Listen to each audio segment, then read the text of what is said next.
Hello and welcome to this webinar organized by the project Mainstreaming Innovation here at Glasgow Caledonian University. My name is Branka Dimitrijevic and I direct this project. This is a joint project of 9 Scottish universities and it's funded by Scottish Government. Before we continue, just a few housekeeping points. If there are any interruptions such as fire alarm or online interruptions, please try to rejoin us later. You will also be able to watch this video recording of this webinar in a few days. You are very welcome to start asking questions anytime during the webinar by using chat facility. And the webinar will close around 2 o'clock. Before we start today's webinar, just a few words about our current project, Mainstreaming Innovation. As I said, it is a joint project of 9 Scottish universities and the focus is on integration of low-carbon infrastructures.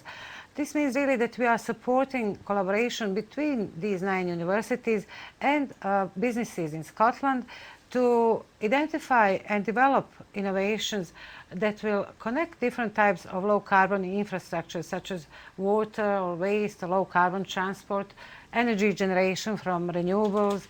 Also look into technologies related to energy efficiency in buildings and use landscape and biodiversity not only as a resource but also as an instrument for mitigation of climate change. If you need research input for the applications that you might plan to prepare for European, UK or Scottish funding, please do contact me and I will connect you with researchers at these 9 universities. The proposal for our current project has been developed during our previous project, CIC Start Online, the outputs of which will be presented today. We invited also some of the authors of the book that we published at the end of the project, Sue Rowe of Heriot-Watt University and David Moore of Robert Gordon University to participate in today's webinar, but unfortunately they were not able to join us. However, Tim Sharp of Mackintosh School of Architecture of Glasgow School of Art is here with us today. Welcome, Tim. Good morning. Thank you for having me. Before we start today's webinar, I will just say a few introductory comments about our webinar and our project, CIC Start Online project. When we planned the project in 2008 and then started in 2009, the target was really to collaborate with up to 20 different businesses to test innovations related to sustainable building design and refurbishment. However, during the first year of the project, we realized that we will reach that target within a year. So we raised the target to 60 collaborations, and finally we completed 71 studies related to sustainable building design and refurbishment. Although the book about the project was not planned at the start, when we saw the number of studies that were produced, we thought that it would be really useful to prepare an overview to provide identify clusters of different types of innovations that were developed during the project. So this webinar will provide an insight into the book contents through interviews filmed with the authors of the book chapters. After the interviews with 2 or 3 authors, we will have a break of a few minutes for comments to answer your questions. Then we will continue again with filmed interviews and so on. So you are welcome to ask questions by using chat facility anytime during this presentation. I will start off with just a brief overview of the whole project, CIC Start Online project. So it lasted between 1st of September 2009 and ended on 28 February 2013, and the focus was on innovations for sustainable building design and refurbishment. It was funded by Scottish Government and European Regional Development Fund and also Scottish Funding Council. And on the left side you see the 7 universities that were involved in this project, and the project was led by Glasgow Caledonian University. We received 90 applications for different studies, and 71 were completed. During the project, we worked with an independent assessment panel who looked into the applications, and they were representing Building Standards Division of the Directorate for the Built Environment of Scottish Government and Scottish Enterprise, Scottish Association of Building Standards Managers, and Energy Efficiency Consultants. So only when they were satisfied that these innovations would benefit Scottish SMEs, the applications were approved. These applications or requests for assistance were driven by the industry, and they really indicated the areas in which the industry needed assistance. And in total, 51 academics worked on these studies. Beneficiaries were different types of organizations. It was interesting to see that the largest group were architects. So we had 23 architectural firms collaborating.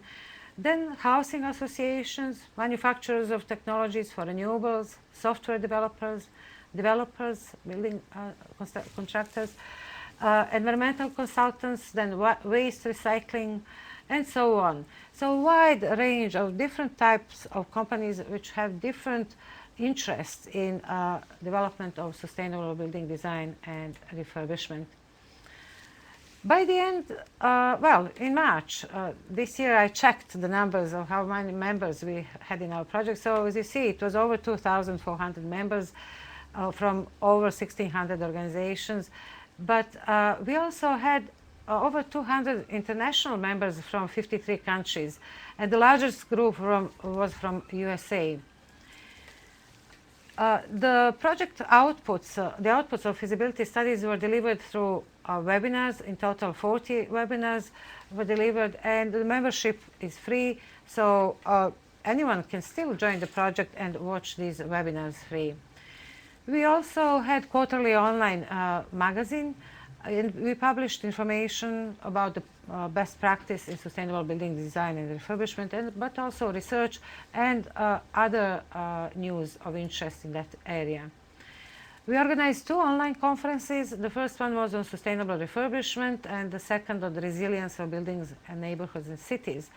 And for these conferences, we filmed, for the first one, 7, and for the second one, 8 videos, 1-hour-long videos on different topics of research undertaken at universities that were involved in our project. We also organized live conferences. For example, this one that was held in 2012 on building tight and ventilating right, which is about air quality in houses.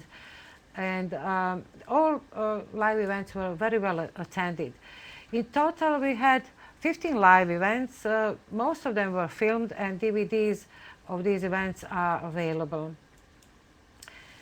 At the end, we also wanted to organize all these outputs in a way that can facilitate search for different topics that were tackled, addressed in our project. So on our website, you can find a knowledge base which has these 15 categories. And then when you click on each category, you will see different keywords related to that category. And then by clicking on keywords, a page would be open with either or all videos or recordings related to that topic, which show the outputs of different studies, or articles in our online magazine, or video recordings from conferences. So we hope that this really enables easy search for different outputs of our project.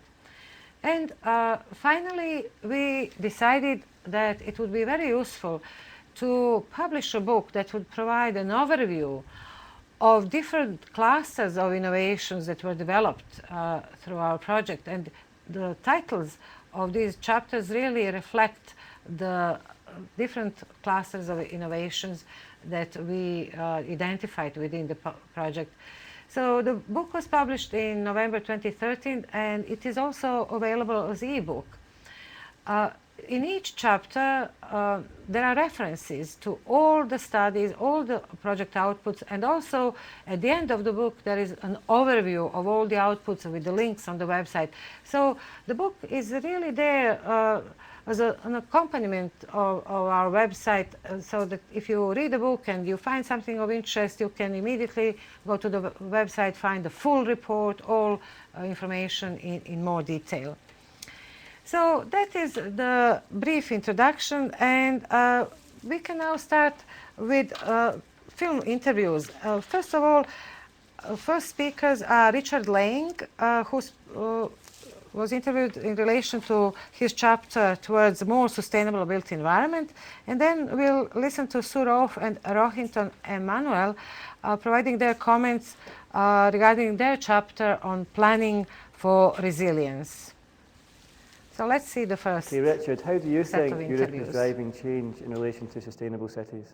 Within the Kickstart project, it's been very important for us to recognise the role of Europe, because I think Europe has tried to work to make sure that all of the member states are kind of moving in the same direction in terms of sustainability generally, but specifically for this project in terms of the built environment. So it's been interesting for us in the project to then look at how policies and directives that are maybe coming out of Europe have filtered down within Scotland, and it's been possible for us to maybe demonstrate how some of these policies are having a really positive effect within Scotland itself.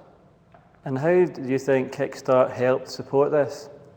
Well, I think one of the important things about Kickstart was that it helped academics who were already interested, sometimes in a kind of theoretical way, about the ways in which the built environment might become more sustainable, to work with companies, often smaller companies, to try to help them demonstrate or test solutions that they might have. And I think that's been a real, and it will be a lasting contribution of the project as well. And what are the challenges related to new and existing buildings? I think this is one of the main challenges that's facing Europe as a whole, actually, in the sense that we quite often talk about kind of challenges facing us over the course of the next few years, up until 2020, for example. But we know within the built environment that most of the buildings that we'll be using in 2020 or 2025 have already been built. And a lot of those buildings were constructed before we really had stringent building controls about sustainability that we have now. So we have real challenges in terms of trying to retrofit older buildings or improve their energy performance and reduce the carbon emissions that are associated with those buildings.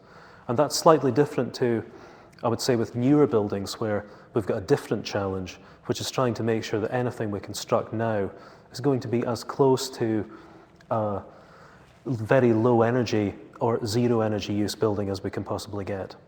Right, thank you, Richard. Thank you. Hello, so I would like to ask you a few questions about the chapter on planning that you have written for our joint book. One of the topics you wrote about was about resilience of urban neighborhoods and cities. Could you tell us a bit more? What is really important about the resilience of urban settlements?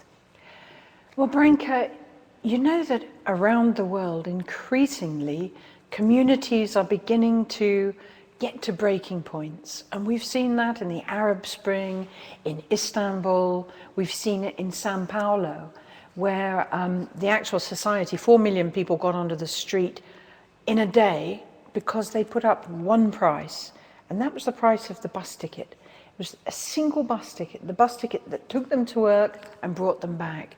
But that was sufficient, that no longer could the family afford their week's expenses on what they earn.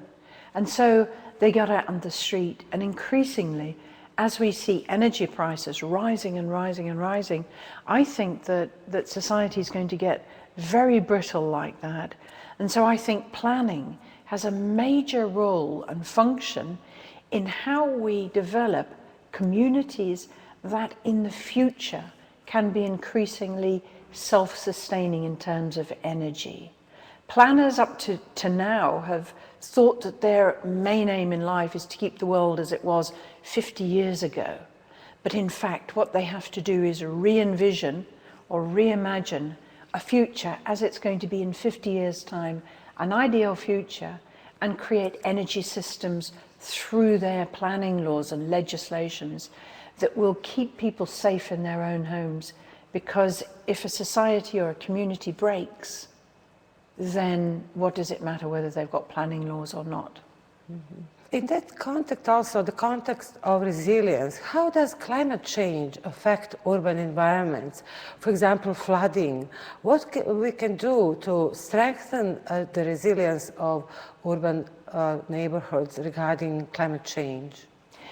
Well, what's brilliant about this book is that considering issues of planning and resilience in Scotland, it incorporates, as you know, so many of the other contributions of, I think it's the 70-odd studies that have gone into the book, but each one has a part to play. But you always have to drill back to the fundamental question of why we're doing something. And the reason why we need to change our approach to planning radically is that climate change is really, the rate of change is happening faster and faster. The rain is more often, the rain is heavier, more and more houses are flooded. So we have to develop a planning system that doesn't put houses on the floodplain, that starts to build in managed retreat from that risk, starts to develop stronger houses. Because, I mean, in some of these studies, we've seen traditional Scottish homes that are getting increasingly flooded where they never flooded before. So all the studies on the construction as well as the planning are important. So we have the challenges. How do we protect people in their home through planning? And up until now, the key idea, for instance, I noticed in here, the key idea of the planners was that houses have to look like they did 50 years ago. But here we have these studies of tenement blocks where the planners in Edinburgh and Glasgow have prevented people from even getting double glazing. But studies show now that it doesn't actually make any difference to how they look, and yet it has a profound impact on the quality of life and the energy costs of people in those flats. So we need to radically rethink where our priorities are. And all you have to do is read the chapter. You have done a lot of work, a lot of research on solar energy and its use as a renewable energy, and how it affects and reduces fuel poverty. Could you tell us more about your work and what you have contributed in that context within this book? Well, as we go into a world with less and less fossil fuels, more and more expensive energy, increasingly individuals, and if you take, for instance, this ordinary middle-class house here, this house can get extremely low energy bills with good construction and sensible windows and glazing. But the only way you can take it from really low energy down to almost zero energy to future-proof the people in it is to make sure you generate your own energy on your own building. So here we've got photovoltaics, solar hot water. Now this is a middle-class aspirational house, and more people have begun to wake up and say, actually, I want to decouple myself from rising energy bills. I'm going to put solar on my home. But the tragedy is that the people who spend least on energy for heating and cooling their buildings already, for on electrics, is the fuel poor. And nearly, over 30% of people in Scotland are living in fuel poverty. So we have a social imperative to start to put free energy on people's roofs, free solar hot water onto the council housing, onto the social housing, because there is only one way to take the fuel poor out of fuel poverty, because they're already using as little energy as they can get by with, is to help them have the means to generate their own energy. So the studies we've done in Dundee, and if you look up Scotland solar cities, you'll see some of this work. The only way is to put solar energy on the homes of ordinary houses. That's what we've tried to put in this particular chapter. It's a really important message to get across, not only to designers and to planners, but also to policymakers in Scotland, because if we do not take people out of fuel poverty, we will increasingly have societies that break. and we don't want that. So thank you very much for this insight into the chapter about planning that you have written for our joint book. Thank you. Thank you so much for allowing me to be part of this excellent book, Branka. Thank you. Hello, Rohinton. You wrote about the problem of urban heat island in the chapter about planning in our joint book. Could you tell us, please, how Kickstart Online project has helped in highlighting this problem? It is typically felt that in Scotland overheating is not a problem. So, and however, in the changing climate in 20-30 years, the current London climate will be Glasgow's climate, for example. So what way that Kickstart has helped is in the dissemination of work that is already happening in the Glasgow Caledonian University. So I think that in two ways it helps. One is the dissemination, the other is propagating the strategies that we are coming up with to tackle this problem, which may not be an immediate problem, but in some years to come, urbanization will make the problem even worse. So we are getting ready to with possible scenarios, strategies. So yes, Kickstart helped in the dissemination, I think. Yeah.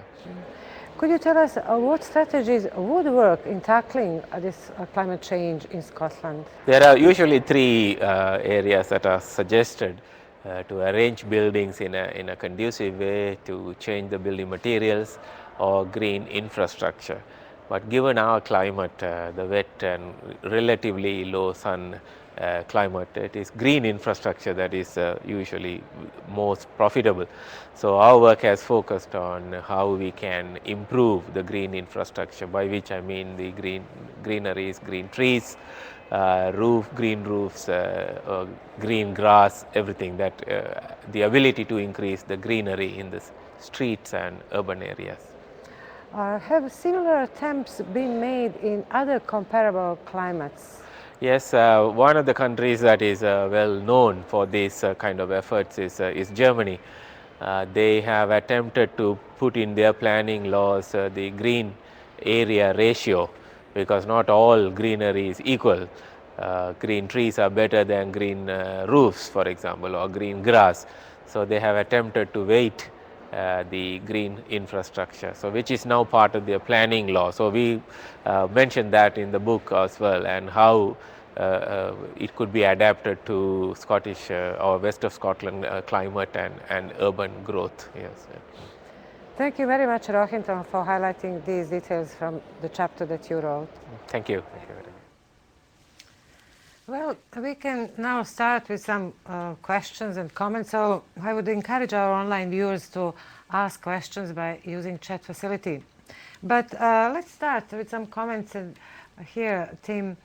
Regarding Richard Lane's chapter about planning and legislation, European, UK and Scottish legislation related to sustainable built environment, what would you say? Why is it important to know where legislation is going, where investment is going for everyone who is involved in building design, sustainable building design and refurbishment? It's clearly important for anybody who's involved in the construction industry to be aware of what the legislation is, both in terms of how they're planning their work, but also as a way of informing those policy decisions. We are in territory now, because the legislation has moved on so quickly, that certain things are coming through very quickly and then are being implemented very quickly. So there's an opportunity there to learn from that as well, and to inform kind of future policy. So are the strategies we're putting in place through legislation working? So it kind of works in both ways. It's not just necessarily following this legislation, it's also trying to influence that in some degree as well.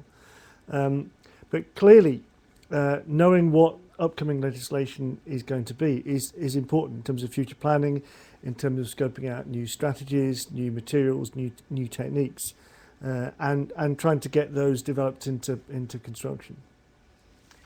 Thank you. I would like also to say a few words about the chapter Planning for Resilience, because I also contributed to that chapter. I wanted to highlight in that chapter some conference videos and feasibility studies that contributed to better understanding of the relationship of planning and optimal use of low carbon technologies.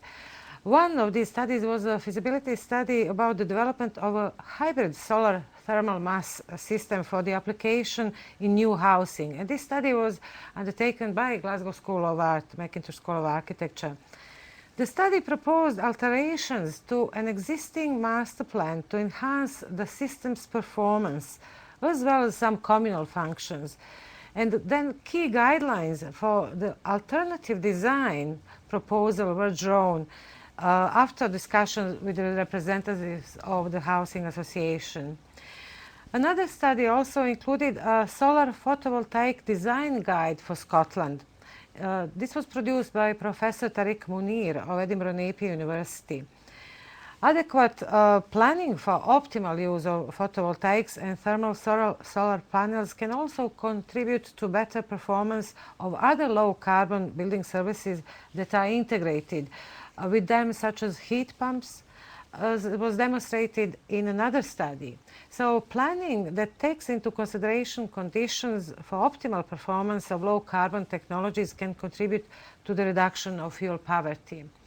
I would also like to highlight one video that we filmed for our second conference, video on energy cooperatives as a means of achieving sustainability within the housing sector. This video was filmed in collaboration with Edinburgh Napier University, and currently, I just checked recently, it has been viewed by over 4,900 viewers on YouTube.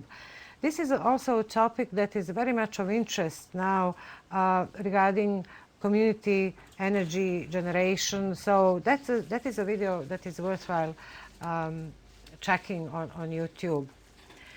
Well, I suggest that we continue now with our filmed interviews, and the next one will be with John Brennan of the University of Edinburgh, who wrote about a chapter about building design, and then David Moore of Robert Gordon University, who wrote the chapters on technologies and construction. Hello, John. Your chapter in our joint book is about building design. What are the key features of sustainable building design of the projects that were presented through CIC Start Online? I think one of the really interesting things about the CIC Start project is showing the way in which sustainable design, low carbon design is changing. And what we're seeing is two main strands. One strand which is quite technologically intensive, and another which seeks to find more straightforward and more robust ways in which sustainable design can be achieved. I think a good example of a complex solution would be that of the kind of general passive house technology, where we see buildings with very, very high performance specifications, very, very low energy use, allied with quite sophisticated means by which ventilation and air tightness is achieved. And certainly for certain clients, certain client groups, it's a very, very appropriate way to go forward. However, if we look at some housing associations feel that to achieve passive house standards means that the buildings often don't perform as planned because they're used in slightly different ways than was envisaged by the designer, or the buildings change and adapt over time in ways which means that, for instance, the air tightness layer is breached for whatever reason. So what we see now is we do see much more of a kind of robust attitude towards sustainability.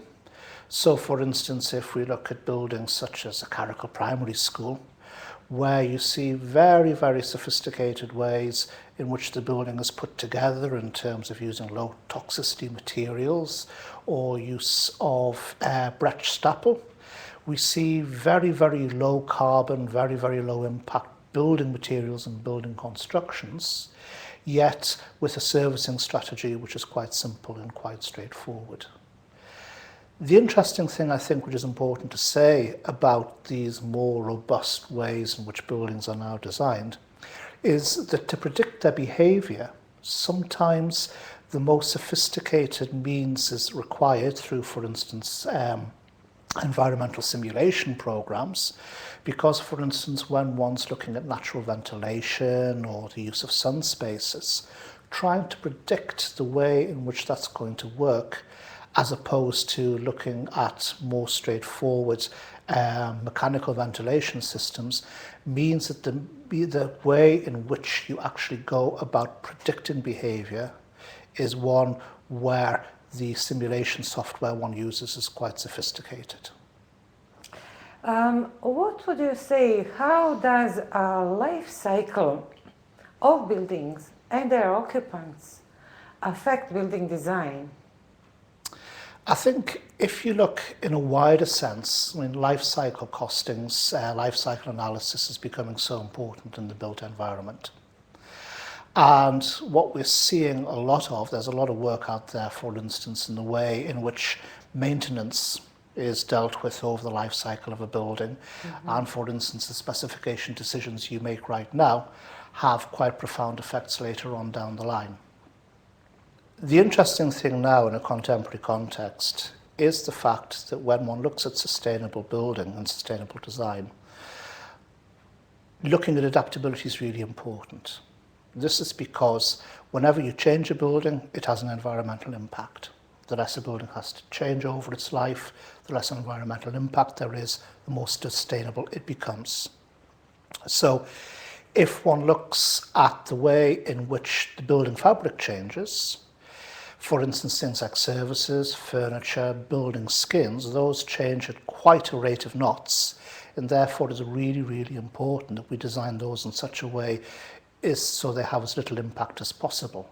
While things such as the basic structure of a building, say for instance a concrete frame or a steel frame, because they're going to be there for 60 to 100 years, that becomes less important. The important thing is that buildings do change. Somebody once said all buildings are predictions and all predictions are wrong. And the way in which we design buildings and design spaces within buildings so they can change becomes very, very important. There's this idea of soft adaptability, where, for instance, if you make spaces and rooms within buildings slightly larger than they need to be, simple in shape, generous in height, then you're always assured that they can be used for more uses than we can even contemplate right now. What do you see as key challenges in sustainable building design of both domestic and non-domestic buildings? I think there's a number of challenges. The first challenge is one of the regulatory climate. So following Sullivan report, the emphasis is always going to be on carbon reduction.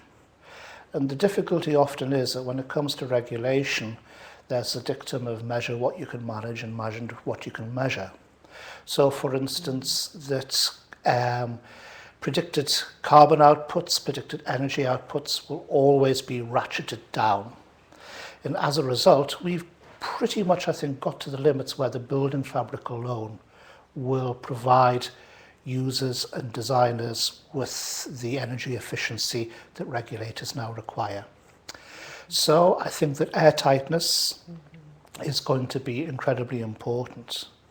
But we can't just make buildings airtight without dealing with the ramifications of that in terms of ensuring that we have healthy internal environments. So I think in the domestic front, that's going to be very, very important. In terms of non-domestic buildings, I think it's more nuanced. I think that the challenge is much more about ensuring that people who are commissioning and procuring buildings know that some of the decisions they make in terms of life cycle costings are going to become more and more important as energy price changes and it will be becoming more and more expensive. So buildings which are easier to maintain, buildings that are adaptable for change, buildings as well in a more selective labour market where people are happier working, all these are going to become very, very important. Thank you very much. Thank you.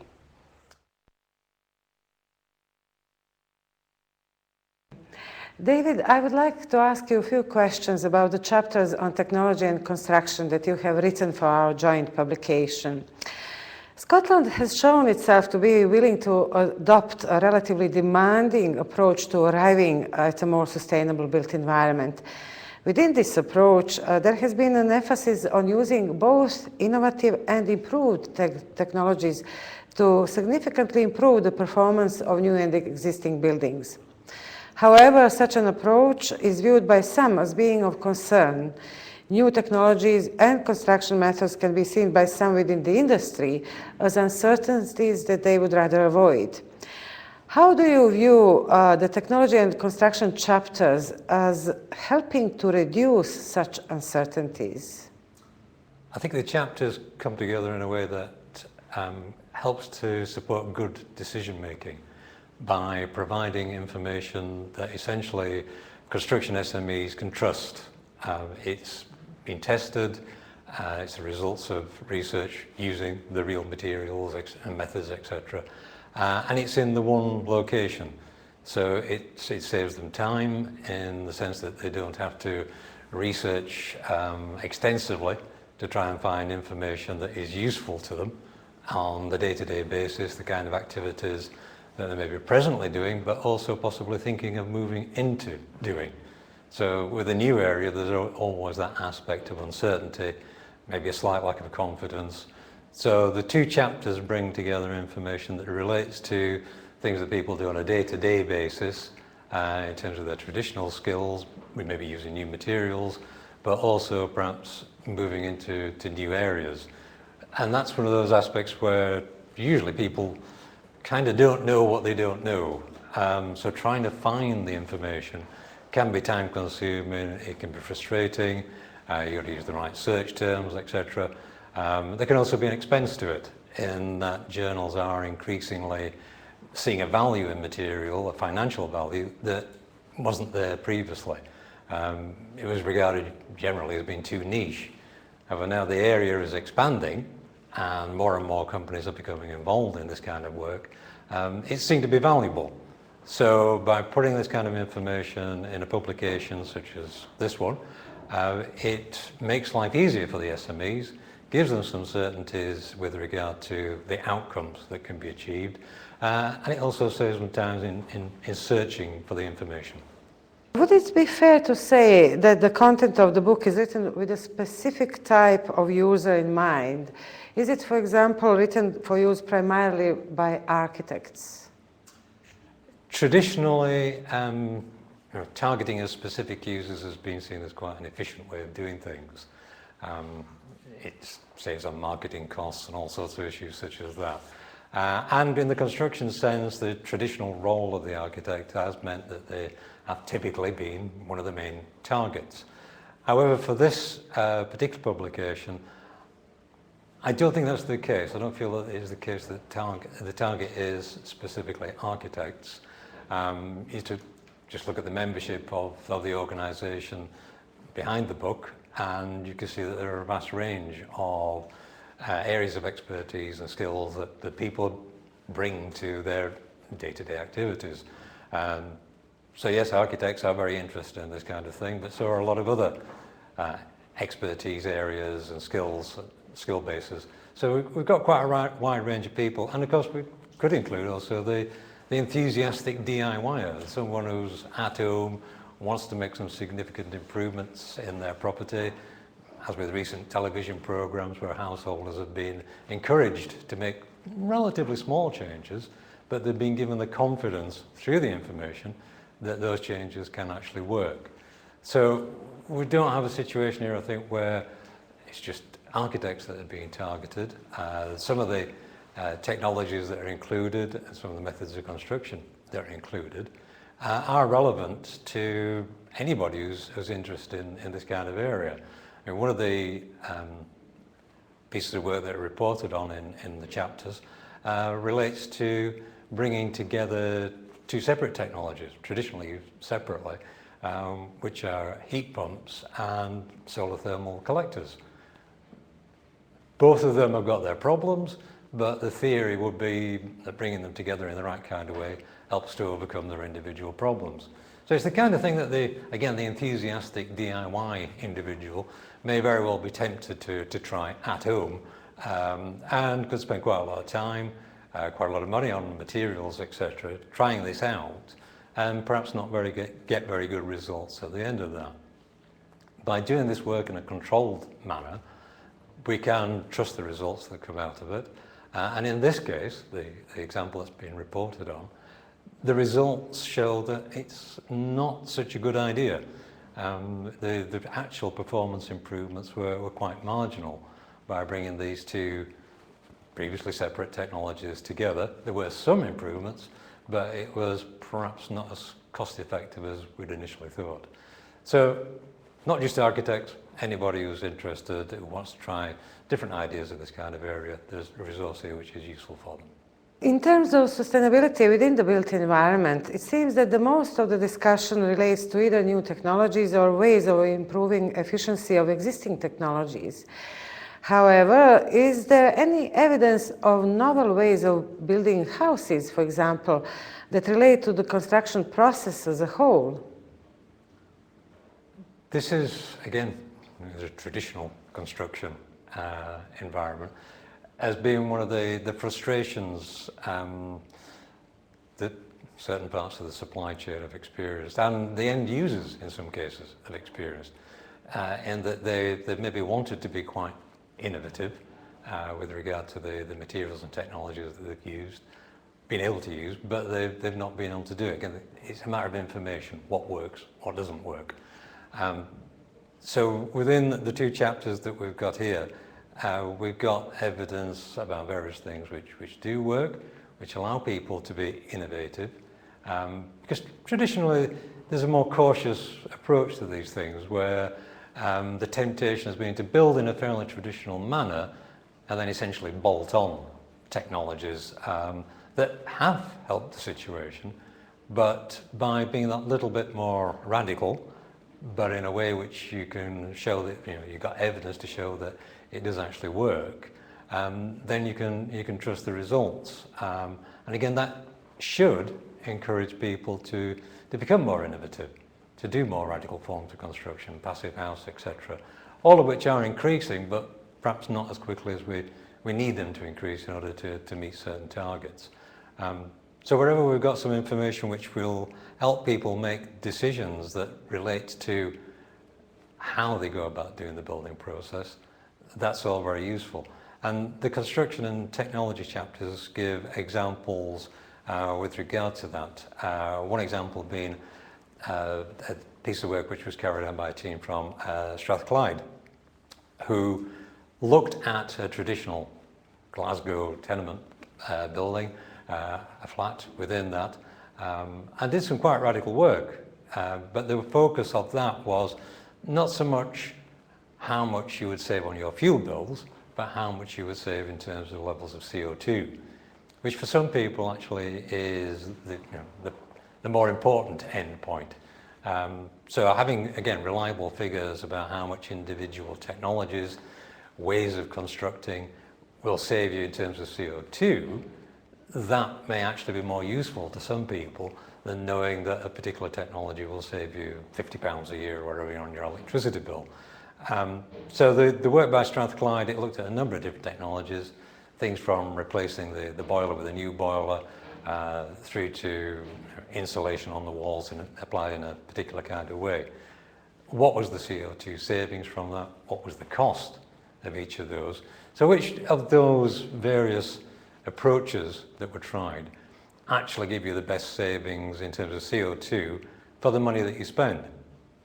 Now, in the particular example within the two chapters that we have, the particular example that was given, it was perhaps surprising that some of the technologies and methods which are presented as being great in terms of reducing costs were perhaps not so great in terms of reducing CO2. So a slight change perhaps to the strategy that will be adopted if your focus is on CO2 rather than reducing costs. So one of the most CO2 effective purchases was putting in a new boiler, and quite quite cheaply. But that was in this one specific context. So again, it's important to have the information that in what context did this particular technology give this particular result. And if your flat that you own as an individual fits with that, then again you can say, I could use this in my circumstances. If you're a larger developer, a small housing developer, who've got multiple units to produce, then it may be that you go for a slightly different solution. But again, the work that was carried out by Strathclyde and other universities involved in the project helps to give that certainty and guidance with regard to the outcomes that are achievable. Dave, thank you very much for this insight into the 2 chapters that you have written. Thank you. Thank you. Okay, we can now again continue with discussion, but I would like again to encourage our online viewers to ask some questions or give some comments in relation to the topics that we already spoke about. Maybe in relation to building design, the topic John Brennan was talking about, there is an interesting point that in both our previous project, CIC Start Online, and now in mainstreaming innovation, we have a quota of membership among architects. What do you think, Tim? How important is really collaboration between researchers and architects, or continuous professional development also for architects, for their positioning now in the construction sector? I think that's very interesting. I also think it's very, very kind of positive that architects are so engaged in this process. The things that strike me is that sort of 20 years ago, an architect could manage their practice knowing a certain amount about building technology because it didn't change very often. These days, things are changing all the time, and they need to be up to speed with that. And what was sort of working one year is sort of has been superseded the next. So staying abreast of those challenges is quite difficult.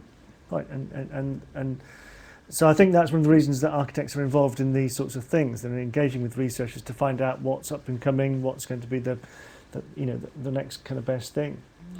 I think the other thing which is very encouraging is that architects are involved in this. One of the dangers in this territory is that with more and more targets, you get more and more kind of specialists.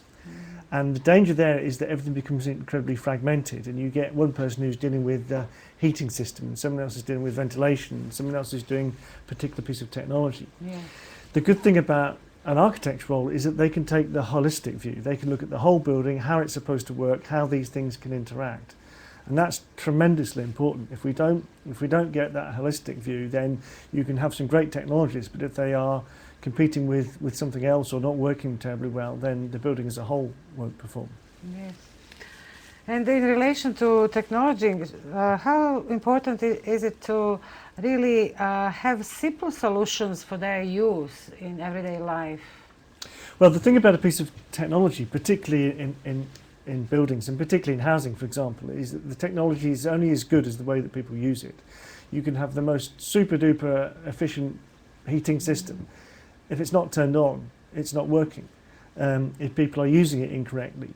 And I use the word incorrectly, sort of inverted commas. I mean, often part of the problem that these things aren't particularly well designed to be used by people. And so they have controls which aren't very intuitive, or people haven't been told how the thing is supposed to work. So the design of the operation is equally as important as the technology which is inside the box. Yes.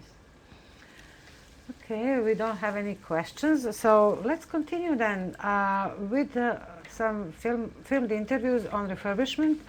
Paul Baker of Glasgow Caledonian University will talk about that, and then of course with a short interview with you, Tim, about building performance evaluation.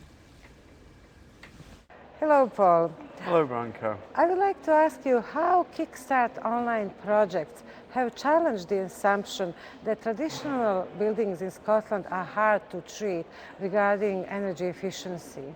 Yes, I think the current perception is that it's the options for upgrading traditional buildings are very limited, particularly for solid wall buildings pre-1919, buildings particularly tenements, etc.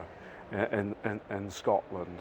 But and it's obvious that restrictions do apply to, say, listed buildings where there are features that you have to be very careful about what you do, and conservation is very important.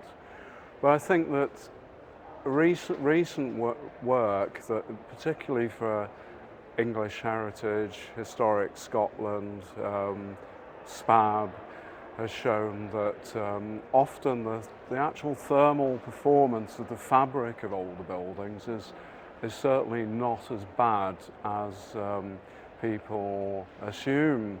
For example, if you were doing an RD SAP assessment. And it's also questionable whether you should remove traditional windows when work has shown that there are relatively simple measures that can be used to improve their energy efficiency, including using quite high-tech slimline glazing, for example, which is becoming acceptable now. But I think with Kickstart, various research projects were carried out, and these definitely challenged these assumptions. And I think that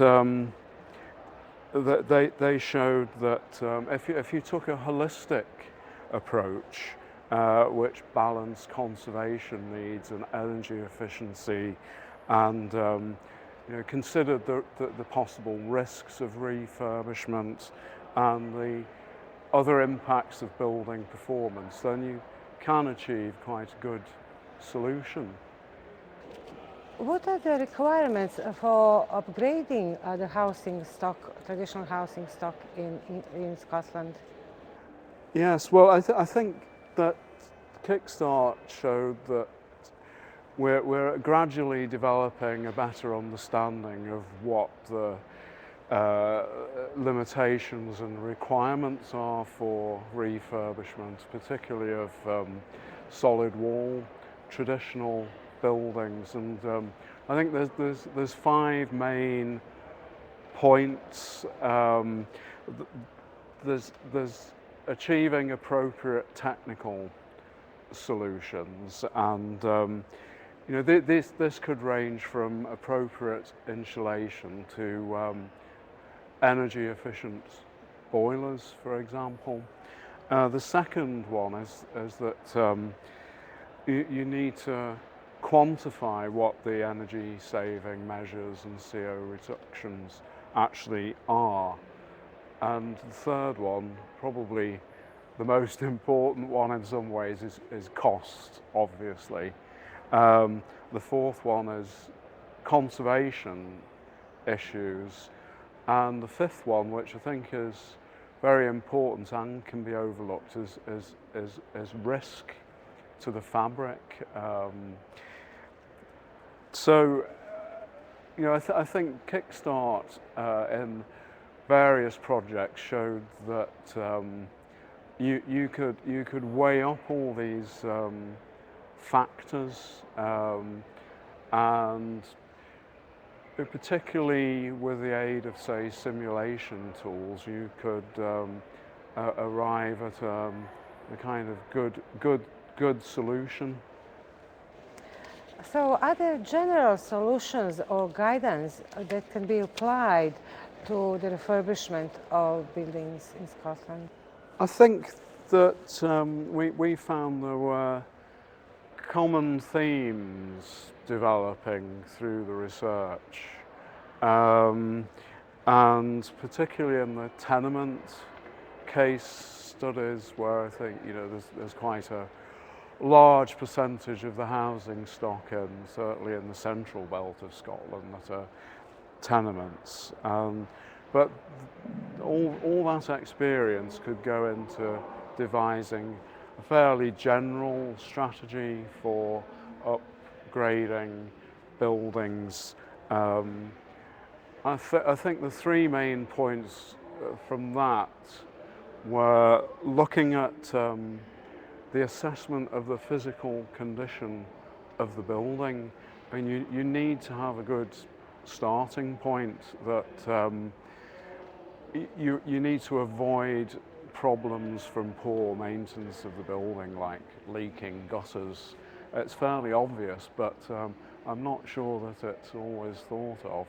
And then by a process of maybe using simulation and cost analysis to propose appropriate strategies, and then finally ranking solutions, almost coming up with a shopping list of different solutions based on the CO2 savings, for example, and the costing. And I think another issue that's important is actually trying to carry out post-refurbishment monitoring, and I think this is particularly important for looking at risk factors like moisture problems, which certainly there's a strong sort of conservation lobby that says, oh, if you insulate you'll get condensation problems, but we're still really at the beginning of that process. There are a number of projects being carried out, for example, Historic Scotland, which are looking at different refurbishment techniques, and hopefully a couple of years' time I think there'll be enough information to give much firmer guidance. Thank you very much, Paul, for these highlights from the chapter that you wrote for our joint book. Thank you.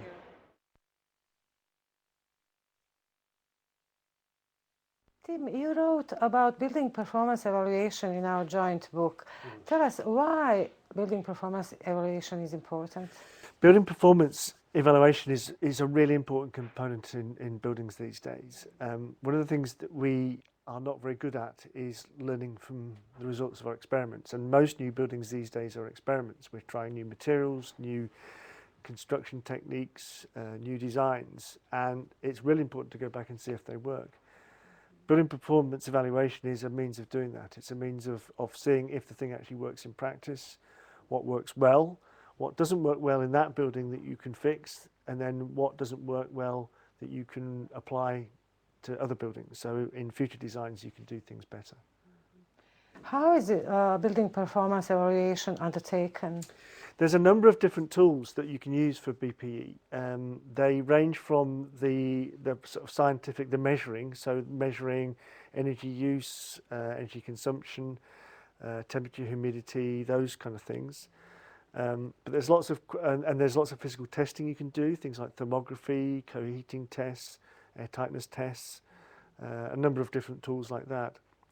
But a really important component is actually speaking to people in the building, see how they actually use the building, how they occupy the spaces, how they interact with the controls and so on. The measurement tells you what, but the people tell you why, and you need both sides of that. Yeah. So what we can learn after undertaking building performance evaluation?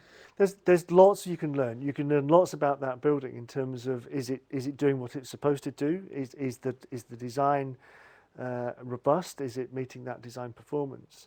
And frequently the case it isn't, and so what that then tells you is why it might not be doing that.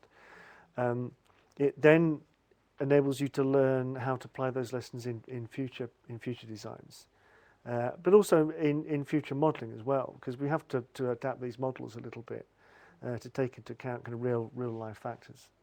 Thank you very much. Okay, well, we have the first question here for you, Tim. If you would like to read it from an online viewer.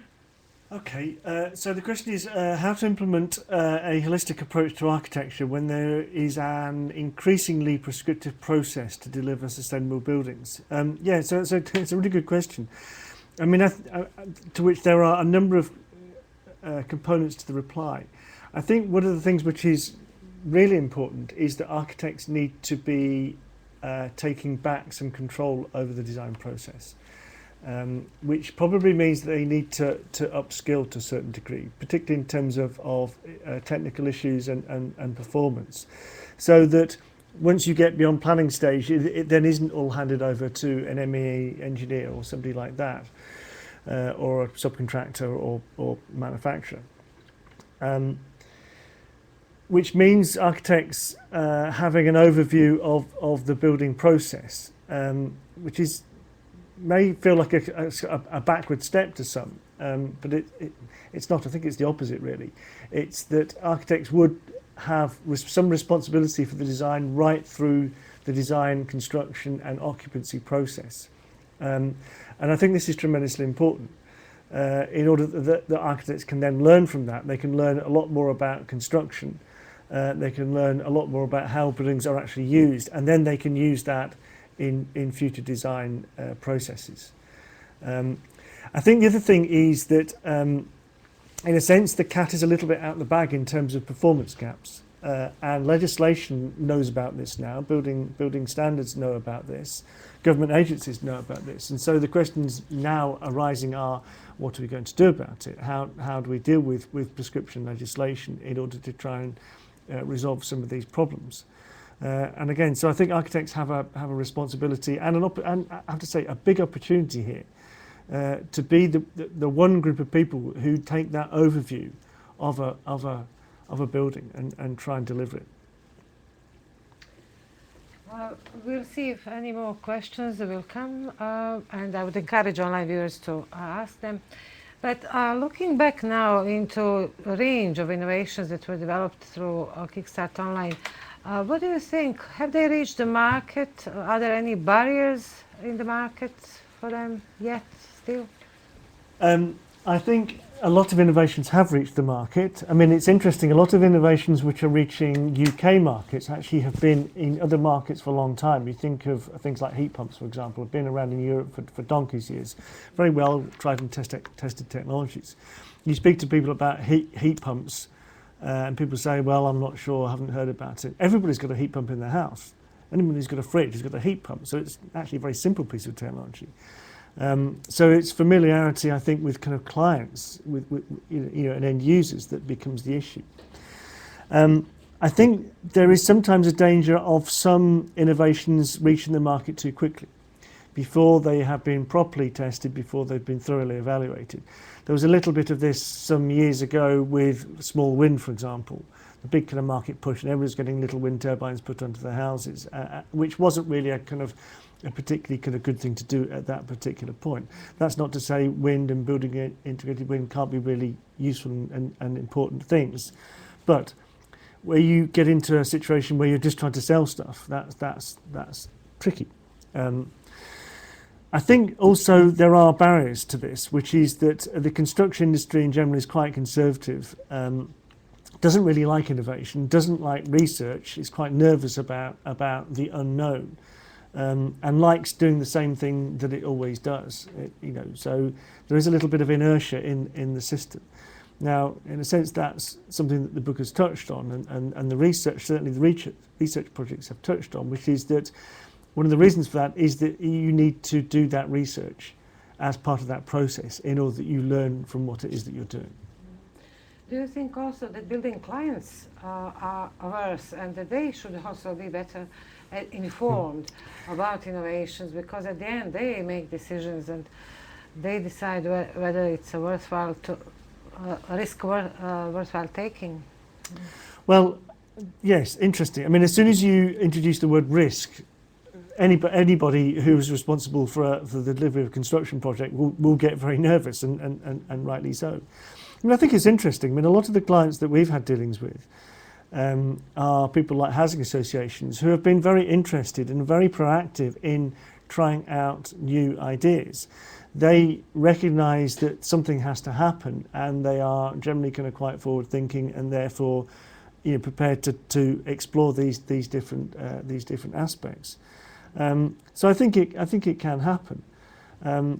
I think one of the things is that with anything new, you need to to have a little bit more time to think about it in terms of what is it you want it to do, is it going to work, what are the things that could go wrong, and how can you mitigate for those issues.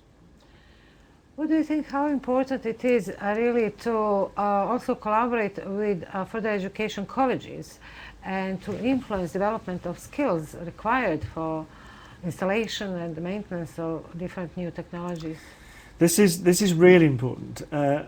I mean, it's one aspect of a series of things which are contributing to the performance gap. I mean, they are the design, they are construction, they're installation, they are use, and they are maintenance. But the installation is a really key one. Going back to a point I made earlier, if you've got a great bit of technology, if it's not plugged in right or switched on, then it's not going to be very good. And we see a number of situations where stuff has not been terribly well installed because it's extremely unfamiliar. I mean, anecdotally, I know of people who have been installing systems and they've got the installation instructions, but they don't actually know what they do or what they're for. And they're under pressure to deliver a certain number in a day and so on. So there is a quite important role there in terms of both people understanding how to install systems, but also how they are supposed to work and be used. It's often the case that the person doing an installation is the person that the building user speaks to. So the plumber is going in and has put a piece of kit in and tells the user how it's going to work. So that's a really important role there. Thank you very much. Where do you see future research or future priorities going? Are there any indications of new areas of research that have to be tackled? Well, to pick up a point I think it was David made. Sometimes we sometimes don't know what we don't know, and there will be areas of new research. There will be certainly areas in terms of particular building technologies which are likely to improve. We know, for example, that photovoltaics will improve in their performance, in their efficiency. And all you need is some kind of breakthrough, and that could be a kind of game changer in those types of things. I think one of the things that is becoming important, and again this was alluded to earlier, is having systems which are robust, which are easy to use, which are easy to maintain. That's a particular problem. Again, particularly in some types of environments, in domestic environments. Something which you have to keep running year after year after year, that maintenance becomes fairly kind of critical. We have a question here from, I think, researcher at Edinburgh Napier University.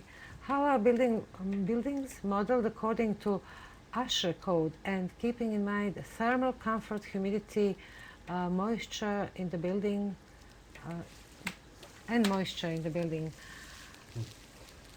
Could you answer to this one? Yeah, I mean, there's some interesting things there. I mean, it may be sort of, it may be ASHRAE, but it may also be more standards of comfort to do with CIBSE, for example. One of the interesting observations I have is that there are often differences between expectations between different areas. So, for example, CIBSE guide for comfort for living rooms say comfort temperatures are between 22 and 23. A SAP model will assume 21 degrees. So you've got these kind of mismatches which are interesting and need to be addressed. We're certainly seeing that in all the modelling we're involved in, where actual people's comfort temperatures are substantially higher than predicted. So we're seeing houses which never, ever, ever in the middle of winter go below 21 degrees. We have bedrooms averaging 23 degrees, 24 degrees. So, incredibly kind of warm. And but when we ask people, are you comfortable in these houses? They're saying, yes, it's fine. They're not saying they're hot. So I think these things are moving targets a little bit. And probably some work needs to be done in terms of what acceptable comfort is looking like these days. Okay, well, we don't have any more questions from our online viewers. What would you like to say, or maybe we shall say together, about the Kickstart Online project, and any questions that our members or now online viewers also might have in future? I mean, one observation I have from the programme is that it was extremely good at making contact with SMEs. And it's SMEs who tend to be the more innovative. You know, it's people who are coming up with new ideas, who are trying to do something on the ground. So being able to make contacts with those sorts of organisations and universities and their kind of research departments was actually really kind of very, very valuable. I think the access to the small kind of Kickstart funds was extremely helpful. That made it very easy to get those projects up and running and do things kind of quickly and easily. And it supported SMEs who had a research question, and it may only have been a question. It may be something that they wouldn't necessarily have been prepared to invest in heavily themselves. It wasn't something that was close to market, but it was a line of inquiry which they wanted to take. So being able to support that was really very good. I think the other observation about that is that it also then helped us, all the universities, to make links with those organisations which have gone on to do other kind of other projects, sometimes much larger projects subsequent to that. So that was very positive. I agree also that the project showed that collaboration between universities can be also undertaken very successfully, and that's what led to our current project, Mainstreaming Innovation, probably will lead to continuation of this project. And also what I think was interesting and for all of us exciting a little bit to have webinars, to have this type of direct communication with professionals, viewers, anyone interested in this area across Scotland, UK and in some other countries.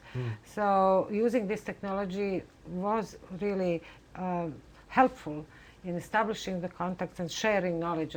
At the end, that's what was one of the big aims of our project. I mean, the other thing about the webinars is, and all those studies, is that they then also provide a legacy. I mean, anybody going onto the website can find that data.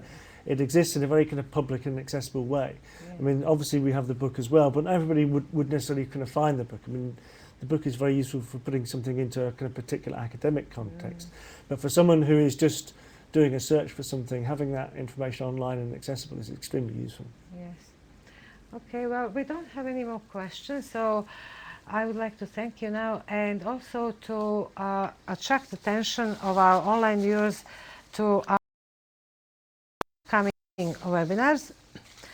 And the next one is on 20th of March. The title is Post-Occupancy Evaluation, Justification, Case Studies and Practice, and the Potential for Future Alignment with Government Soft Landings. The speaker is Howard Jeffrey of Skanska. And on 21st of March, we have a webinar on the future for electric storage heating. Speakers are Katalin Svehla and Simon Gill of University of Strathclyde. Please book places online, and thank you very much for watching this webinar. Thank you. Thank you.